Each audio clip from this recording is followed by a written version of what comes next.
Hola a tots i a totes! Avui volia parlar-vos de la comunicació i lo important que és a les nostres vides, tant en el terreny personal com en el terreny professional. Imagineu-vos una entrevista de feina o una reunió amb uns companys de treball o una conversa informal amb una amiga. En el treball social, en la formació, dediquem molt de temps a la comunicació i, en concret, en l'entrevista com a eina de treball. I és que hem de saber comunicar un missatge a l'usuari i a les seves famílies tenint en compte la intimitat i el respecte. Perquè recordeu que amb el treball social generalment tractem temes delicats per l'usuari. I si els podem tractar és gràcies a que hi han accedit. Per tant, hem de mostrar com a mínim gratitud i respecte. Utilitzem la comunicació per establir un vincle i per a generar confiança. I això vol dir que hem de saber comunicar, però també hem de saber escoltar. De fet, per mi té més valor saber escoltar.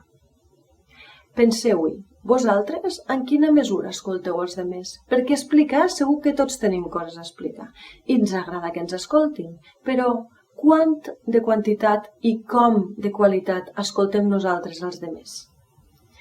Jo en una entrevista puc tenir un missatge preparat, però he de saber escoltar l'usuari per veure si és el moment per donar el missatge, si m'he de guardar el missatge perquè potser no és un bon moment, o si he d'abordar un altre tema que hagi sortit durant la conversa i que no tenia previst perquè és més important i he d'aparcar el meu missatge.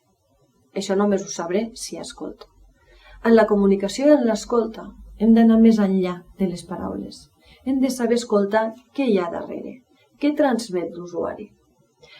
Està transmetent un sentiment de por o d'angoixa o de patiment? O potser està transmetent il·lusió? Sigui el que sigui, només ho podrem veure si escoltem. I a la vegada nosaltres també podem respondre. Per exemple, respondre amb la mirada. Ja ho veig, ho reconeixo i per tant t'acompanyo amb el que sents. Això ho podem fer nosaltres, perquè recordeu que comuniquem no només amb la paraula, sinó que també comuniquem amb els gestos, amb la mirada, amb la nostra actitud. I per tant podem transmetre un t'estic entenent, t'acompanyo.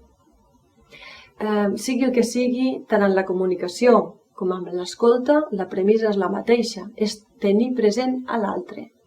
Quan comuniquem, podem veure en l'altre si els està interessant el que diem, si els avorreix o si no ho entenen. I si estem escoltant, podem veure què sent l'altra persona, què està passant o fins i tot què necessita. Per mi, el saber escoltar té un valor important. Jo és una eina que m'enduc, un aprenentatge que m'enduc al meu terreny personal. I us animo a explorar-ho. La pròxima vegada que parleu amb algú amb calma, fixeu-vos en com escolteu, què percebeu de l'altre. I ja m'ho explicareu. I res, fins aquí, moltes gràcies i sigueu feliços.